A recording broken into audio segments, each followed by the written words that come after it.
Olá, pessoal. Então, continuando aqui o nosso conteúdo, né? Iniciando, melhor dizendo, o nosso conteúdo, a gente vai ter nesse primeiro tópico os serviços e as técnicas de manutenção. Então, primeiramente, o que é a manutenção de pavimentos?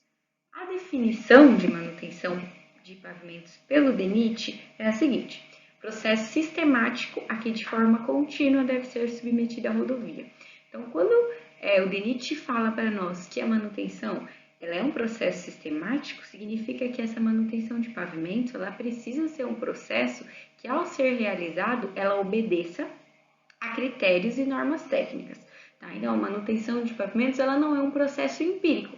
Ah, eu vi um buraco e eu acho que esse buraco precisa ser remendado, vou lá e remendo e está tudo resolvido. Tá? Então, não é assim que funciona. Eu preciso, para tomar essa decisão de que aquele buraco precisa ser tampado com remendo, eu preciso avaliar uma série de fatores. São esses fatores que a gente estuda aqui para que a manutenção ela seja um processo sistemático e não um processo empírico. Sempre com o intuito de que a minha rodovia ou a minha via urbana ela venha a oferecer ao usuário um tráfego econômico, confortável e seguro, que são os três pilares da infraestrutura asfáltica. Uma outra definição para manutenção de pavimentos também é que pode ser entendida como uma atividade desenvolvida em determinados períodos da vida de serviço da rodovia. Então, enquanto minha rodovia estiver aberta ao tráfego, ela vai necessitar de manutenção, não importa o quão boa ela seja, a gente vai ver por que isso ocorre, tá? Mas sempre com o objetivo de dotar essa rodovia com condições de oferecer tráfego econômico e seguro, né? Ou seja, condições de serventia e segurança. E aí, quem é o responsável pela manutenção do meu pavimento? Então, onde, por exemplo, eu poderia trabalhar que eu utilizaria os conhecimentos aprendidos nessa disciplina? Então, o que a gente precisa saber? Que a partir do momento que a rodovia é implantada, então minha rodovia terminou sua execução hoje e amanhã ela está aberta ao tráfego. A partir desse momento, o responsável pela manutenção é o órgão responsável pela gestão da rodovia. Então, se eu estou falando de uma via urbana, o responsável pela manutenção é a Secretaria de Infraestrutura do município. Se eu estou falando de uma rodovia estadual, o responsável é a Cinfra do governo do estado. Se eu estou falando de uma rodovia federal, o responsável é o Departamento de Infraestrutura, né? O Ministério da Infraestrutura. Se eu estou falando de uma via pedagiada, o responsável pela manutenção é a empresa concessionária, tá? Então, todas essas empresas, todos esses órgãos que desenvolvem as atividades que a gente vai estar falando aqui ao longo da nossa disciplina, certo? E essas empresas realizam essas atividades de manutenção objetivando o mesmo que a gente falou anteriormente, né? Objetivando um tráfego seguro, rápido, confortável e econômico. Então, para a gente entender quais são as atividades de manutenção, primeiro a gente tem que subdividir a manutenção em três grandes grupos, segundo o DENIT. Tá? Então, a manutenção, ela pode ser uma conservação, ela pode ser uma restauração e ela pode ser uma reconstrução. Tá? A gente vai ver como funciona a manutenção em cada um desses aspectos. Tá? Existem outras subdivisões, existem outras nomenclaturas, porque elas foram mudando ao longo do tempo. Tá? Mas o Manual do DENIT, na sua última edição, ele fechou a manutenção como sendo dividida nesses três grandes grupos. Então, para a gente entender qual a diferença básica entre esses três, né, a gente pode, de maneira geral, entender que a conservação ela diz respeito a atividades simples e pontuais. Tá? Então, são reparos simples que eu realizo na superfície do meu pavimento para corrigir defeitos mais simples. Então, as atividades de conservação elas são mais baratas e mais fáceis de serem executadas. Só que o que vai acontecer? Vai chegar um período de vida da minha rodovia em que as atividades de conservação elas não são mais efetivas, elas não conseguem corrigir os problemas porque esses já estão muito avançados. Então aí a conservação ela não pode ser mais utilizada, ela não consegue corrigir os problemas e eu preciso de uma atividade de manutenção mais elaborada, né? Mais profunda, mais cara. E aí é que aparecem as atividades de restauração. Da mesma maneira, vai chegar um período da minha rodovia, da vida útil da minha rodovia, em que essas atividades de restauração não vão conseguir resolver os problemas. E aí eu vou precisar chegar ao ponto mais crítico, que é a reconstrução. Então, na reconstrução, eu faço a demolição de toda a minha estrutura asfáltica e refaço-a totalmente. Então, eu perco tudo aquilo que eu já construí. Então, a reconstrução, ela é o ponto mais grave, ela é o ponto mais crítico. Então, o que acontece? Se, então, uma situação imaginária, se durante o período útil da vida da minha rodovia as atividades de conservação e restauração fossem feitas corretamente, jamais seria necessária a reconstrução. Só que como isso é muito raro, principalmente em vias públicas, acaba se chegando a esse ponto crítico da reconstrução. Tá? Mas a gente vai falar agora detalhadamente sobre o que consiste de modo prático cada um desses três grupos. Então, a conservação, que é o primeiro que a gente vai comentar, ela é dividida em dois outros grandes grupos. Então, eu tenho a conservação rotineira e eu tenho a conservação periódica. Então, conservação rotineira são atividades, como o próprio nome já diz, de rotina. Elas são simples e podem ser executadas a qualquer momento sem muito critério técnico, tá? Como exemplo de conservação rotineira, a gente tem os remendos e a selagem de trincas. Já as conservações periódicas, elas demoram mais um certo tempo para ocorrer. Tá? Então, a gente tem uma série de exemplos que vocês vão poder observar na leitura, que eu vou indicar ao final da aula, mas os principais que a gente vai apresentar aqui no vídeo são a capa selante, a lama asfáltica e os recapeamentos esbeltos. Então, falando sobre essa atividade de modo prático, então, o primeiro exemplo que a gente tem é a conservação rotineira como forma de remendos. Então, os remendos eles são realizados quando eu faço a colocação de uma mistura betuminosa a quente ou a frio em algum buraco produzido pela deterioração.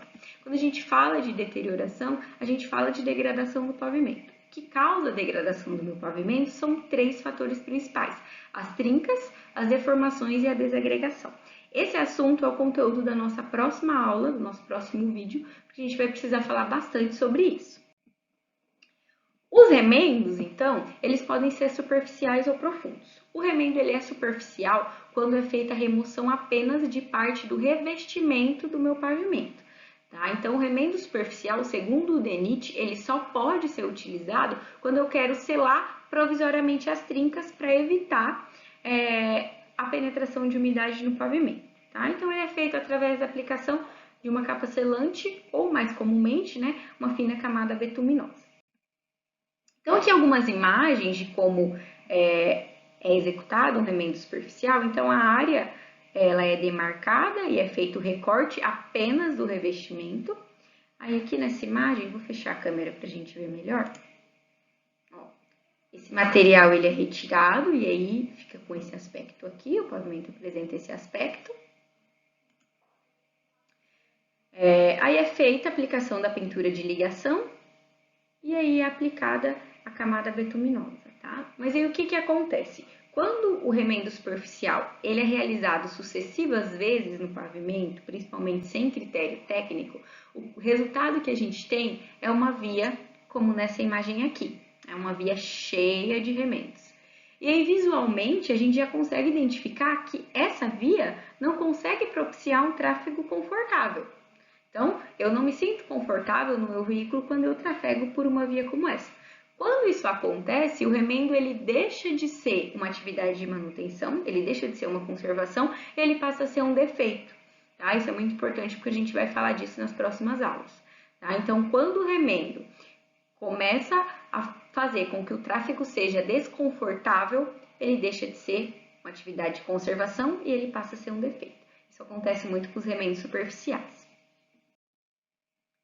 E aí nós temos também os remendos profundos, tá? Então, enquanto o remendo superficial ele é executado somente no revestimento, os remendos profundos eles atingem as camadas mais profundas do pavimento, tá? Então, ele atinge a base, a subbase, o reforço do subleito, tá? Porque o recorte ele é feito até o subleito, né? Ou seja, até que eu consiga estabelecer uma fundação firme. Então, por isso, os remendos profundos eles têm caráter mais permanente, eles duram mais. E aí sim, remendo profundo eu posso utilizar para reparar panela, para recompor trechos com trincamento por fadiga. A gente vai ver que é esse trincamento por fadiga. e o reperfilamento, a gente também vai ver o que é. E a gente tem algumas ilustrações para verificar como é executado o remendo profundo. Então, aqui ó, a gente já tem o defeito original, então imaginem que isso aqui é uma panela que já atingiu a camada de subbase. Para reparar essa panela, então, através de um remendo profundo, é feita a preparação da caixa de reparo. Então, toda essa área, que corresponde a essa área aqui, ela é recortada até que eu consiga encontrar o subleito, né, atingir a fundação firme. Esse material todo é retirado, é feito o depósito desse material. O subleito ele é recompactado. E aí essas camadas vão sendo reconstruídas. Eu construo uma nova subbase, né, com material de solo. A base também, então faço a compactação da subbase e da base. Quando eu atinjo o revestimento, é feita a imprimação, né, da superfície e das laterais também. Aí o material betuminoso é depositado e é feita a compactação com rolo liso. Aí tá pronto o meu remendo profundo e ele apresenta um aspecto melhor do que o remendo superficial. Então aqui nessa imagem a gente pode ver, né, a preparação da caixa de reparo. Quando eu tenho trechos mais longos é utilizado a retroescavadeira para isso. E ao final do trabalho o remendo profundo ele tem esse aspecto, tá? Então, observem que esse tipo de serviço, ele não propicia um tráfego desconfortável, ele não interfere no conforto. Então, quando isso acontece, está tudo bem, o remendo é eficiente, tá? E é conservação, não é um defeito. Então, a segunda, né, metodologia de conservação rotineira é a selagem de trincas. Então, a selagem de trincas é um procedimento que consiste no enchimento da trinca ou da fissura com algum tipo de material. Esse material pode ser um cimento asfáltico, um asfalto diluído, uma emulsão ou um selante, tudo isso com o objetivo de impedir a penetração de água no meu pavimento. Os benefícios da utilização da selagem de trincas é que eu consigo eliminar a abertura da minha trinca, consigo controlar a extensão dessa abertura e reduzo a infiltração de água. Geralmente, esses serviços de selagem, eles duram entre 1 e 4 anos, vai depender do tipo de material utilizado. Tá? É um serviço simples e muito importante, porque a gente vai ver ao longo das nossas aulas que a água é a grande inimiga do nosso pavimento. Ela causa estragos aí terríveis. Tudo que diz respeito à deterioração vai ter água envolvida. A gente vai ver também que os defeitos mais graves, eles sempre surgem a partir de trincas. Então, se eu corrijo a trinca logo no início, eu vou evitar problemas maiores futuros. Em outras palavras, se eu faço a conservação mais simples, que é a trinca, eu vou evitar de ter que fazer uma restauração, que é aquele outro grande grupo, onde eu vou precisar gastar mais para corrigir esse tipo de problema, que a trinca vai me gerar, se ela não for corrigida devidamente. Não posso utilizar a selagem de trinca indiscriminadamente. Eu tenho que obedecer critérios. Por quê? Manutenção em processo sistemático. Tá? Então, quando é que eu vou poder utilizar a selagem de trincas? Então, somente quando eu tiver trincas transversais, longitudinais e trincas entre pista e acostamento. Tá? Então, a gente vai ver no nosso próximo tópico o que são as trincas transversais e longitudinais. Mas, de maneira geral, eu só posso utilizar a selagem de trincas em trincas isoladas. Quando eu tenho trincas interligadas, eu não posso selá-las, porque a trinca interligada ela é sinal de uma ruptura estrutural, de um problema estrutural. Então, aí é um problema mais grave que eu teria que corrigir as camadas inferiores. E a selagem de trinca, ela corrige apenas um problema da superfície. Tá? Então, selagem de trinca somente para trinca isolada e não para trinca interligada. Primeiro critério. Segundo critério é que as trincas elas precisam ter entre 4 e 20 milímetros, tá? Se for menor que 4 milímetros, ela é muito pequena, eu não consigo acessar com a mangueira, a gente vai ver como funciona no próximo slide. E se ela for maior que 20, ela é muito grande e aí eu preciso reparar com remendo, tá? Então, esses são os dois critérios para que eu possa utilizar a selagem de trincas. Então, aqui algumas imagens de como ela funciona. Então, observem que aqui a gente tem as trincas. Elas são trincas isoladas, essa longitudinal e essas transversais, aqui ela já foi feita a limpeza dessas trincas, e aí a equipe vem com o caminhão e com a mangueira fechando aí essa trinca, aplicando aqui o material betuminoso na trinca. Ao final do trabalho, ela fica com esse aspecto, Tá? Então, é muito comum a gente ver essa selagem de trincas em rodovias privatizadas, né? Porque aí as empresas, elas investem nesse serviço mais barato e mais rotineiro para que ela não precise gastar tanto depois, como eu falei anteriormente, tá? Mas nas vias públicas é mais difícil a gente encontrar, tá? Aqui uma outra imagem mais próxima, para a gente ver como é que é esse aspecto do processo de selagem. Então, é um processo bem simples, barato, né, e que resolve um problema logo no seu estágio inicial. Então, esses foram os nossos exemplos de conservação rotineira, remendo e selagem de trinca. Falaremos agora então sobre a conservação periódica. Tá? Então, quando a gente falar de conservação periódica, a gente está falando de atividades que envolvem a aplicação de camadas delgadas, ou seja, de camadas finas, de alguma mistura asfáltica ou de um tratamento superficial simples, tá? Com o objetivo de melhorar ou proteger o meu pavimento. Então, a conservação periódica, ela não melhora a capacidade estrutural do meu pavimento. Meu pavimento não vai suportar mais cargas, nem vou conseguir resolver problemas estruturais com essas atividades. Eu somente vou melhorar o meu revestimento ou proteger esse meu pavimento. Quando eu falo de melhorar características estruturais, eu estou falando de restauração, tá? Que é o nosso próximo grande grupo.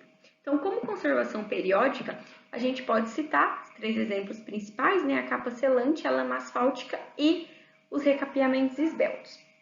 Dependendo da bibliografia, vocês podem encontrar outras nomenclaturas, né? Vocês podem encontrar esses serviços, por exemplo, como restauração. Mas esse problema é por conta daquela questão que eu falei no início, né? Que as nomenclaturas foram mudando ao longo dos tempos, algumas bibliografias ainda estão com a nomenclatura antiga, tá? Mas o importante é conhecer o serviço, saber do que se trata e quando utilizar. Então, o primeiro deles é a capa selante. Tá? Então, a capa selante ela é a aplicação do ligante asfáltico, né? Ou seja, da emulsão asfáltica e a areia, tá? Mas por penetração invertida. Então, aqui como na imagem, primeira é aplicada a emulsão embaixo e a areia por cima e depois é feita a passagem com rolo compactador. Quando é que eu utilizo capa selante? Quando eu quero aumentar a impermeabilização do meu pavimento, tá? Como é que eu sei que o meu pavimento precisa de impermeabilização? Quando ele está desgastado. Então, a gente vai ver que existe um defeito específico que se chama desgaste, que vem do mecanismo da desagregação. Quando eu identificar que isso está acontecendo no meu pavimento, a solução é a capa selante. Uma outra alternativa que a gente tem também é a lama asfáltica, tá? Então, a lama asfáltica ela é composta por agregados, material de enchimento, que é o filler, água e a emulsão asfáltica. Quando é que eu vou utilizar a lama asfáltica? Quando eu quero rejuvenescer o meu pavimento, tá? Quando é que eu preciso rejuvenescer o meu pavimento? Então, quando esse pavimento apresentar poros ou fissuras, tá? Então, o intuito da lama asfáltica dar uma cara nova, uma cara de pavimento novo à minha via. É basicamente assim que funciona. Então, como a gente pode visualizar nessas imagens, aqui é a via antes da aplicação da lama e aqui a via com a aplicação da lama, né? Então, dá um aspecto de asfalto novo. Esse é o caminhão do aplicador, né, da lama asfáltica. Aqui outra imagem, então é bem nítida, né? É a diferença do antes e do depois da lama asfáltica. Também, ó, essa é a imagem de um condomínio, é muito utilizado em condomínio, né? Porque o aspecto do pavimento pode influenciar no valor dos imóveis, então é bem utilizada nessas situações, né? Então, antes da aplicação da lama, já com a selagem de trincas aqui, e aqui pós-aplicação da lama. Tá? Então, observem que todos os pavimentos, eles não tinham nenhum defeito grave, né? Ele não tinha nenhum tipo de patologia, como a gente vai ver nas próximas aulas, mas o intuito não era corrigir defeito, era somente dar um aspecto novo ao pavimento, tá? Então, esse é o intuito da lama asfáltica. O terceiro item de conservação periódica são os recapeamentos esbeltos, tá? Então, eles são micro revestimentos com mistura densa porque eles são finos, tá? Ele é utilizado, então, quando as alternativas anteriores, né? Então, a lama asfáltica, e a capa selante, elas não conseguem corrigir deficiências mais severas, que são os afundamentos e os desgastes, que a gente também vai estudar nas próximas aulas. Quando isso acontece, uma alternativa interessante é o recapeamento, uma fina camada de revestimento bituminoso, variando aí entre 2 e 5 centímetros. Esses foram, então, né, os serviços de conservação.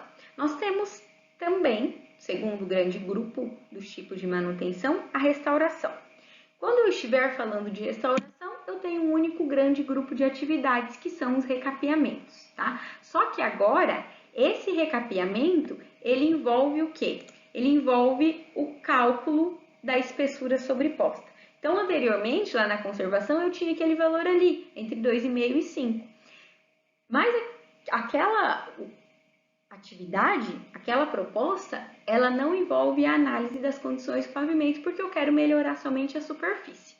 Quando eu tenho problemas estruturais, eu preciso avaliar estruturalmente o meu pavimento, a gente vai ver como faz isso, tá? Porque através dessa avaliação estrutural é que eu consigo calcular essa espessura, tá? É aqui que a gente faz aquele dimensionamento das camadas superpostas que a nossa ementa pede, tá? Então, sempre que eu fizer uma avaliação estrutural e calcular qual o tamanho da espessura, eu vou estar fazendo uma restauração, tá? Então, esses recapeamentos, eles são classificados como restauração, certo? Então, por definição, a restauração ela é tida como o processo de trazer a condição do pavimento a níveis aceitáveis através de intervenções que sejam técnica e economicamente adequadas. Então, justamente por requerer técnica e economia, é que a restauração ela precisa de um projeto de engenharia. Tá? Nas outras, na conservação, eu posso somente elaborar um memorial de execução, né? Fazer somente um projeto executivo, todas as instruções de como esses serviços são executados estão nas normas do DENIT e eu posso realizar esses serviços dessa maneira. Mas na restauração, não. Na restauração, eu preciso de um projeto de engenharia, né, um projeto consistente, um projeto que envolva o cálculo da espessura. Tá? Então, essa é a grande diferença entre esses dois grandes grupos. E, por fim, a reconstrução. Então, a reconstrução ela é bastante simples, né? O problema é que ela é muito cara e muito trabalhosa. Na reconstrução, eu removo todo o meu pavimento, eu removo as camadas, pode ser só o revestimento, mas às vezes precisa que ser o revestimento, base, subbase, até o subleito e construo tudo isso do zero, tá? Essa é a reconstrução. A reconstrução também pode ser chamada de reabilitação, e aqui está a definição dela, né? E a reconstrução ela é necessária quando o custo da restauração supera o da reconstrução. Então, às vezes eu vou encontrar lá no cálculo da minha espessura, espessuras muito grandes, espessuras que não podem ser executadas, seja financeiramente, né? Seja por ser muito cara, ou seja por não ser executável, né, ser muito grande e não ser executável, e aí a restauração ela acaba não sendo viável e eu lanço mão da reconstrução. Ou quando eu não tiver confiança que a minha restauração vai resolver o problema. Ah, fiz meu projeto aqui, calculei essa espessura, mas eu não tenho certeza se isso vai resolver o problema. Então, é melhor partir para a reconstrução para que não seja um trabalho duplo, certo? E aí, por último, nesse quadro, eu deixei um resumo de quais são as atividades de reconstrução e restauração. Tá? Então, quais as maneiras que eu posso fazer essa reconstrução, né, que é esse recapeamento com cálculo da espessura, e quais as maneiras que eu posso fazer a reconstrução. Tá? Então, depois vocês podem estar lendo com calma aqui, fechar a câmera para que vocês consigam visualizar tudo.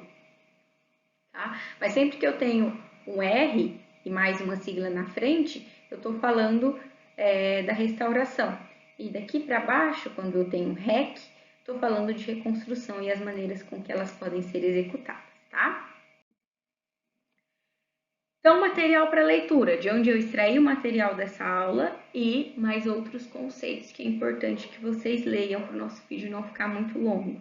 Tá? Então, o capítulo 11 do livro Pavimentação Asfáltica, Formação Básica para Engenheiros, tá? Exceto o capítulo 11.1.1, que diz respeito a um assunto que a gente vai tratar lá na frente. Então, esse capítulo vocês podem pular. e o Manual de Restauração de Pavimentos Asfálticos, os capítulos 2.2.2 e 2.2.3. Tá? Vai ajudar bastante na fixação do conteúdo que foi apresentado aqui. Então, esse foi o conteúdo da nossa aula. Façam a leitura, respondam o questionário e a gente se vê no próximo vídeo, já no tópico 2, onde a gente vai tratar da restauração. Ok? Muito obrigada!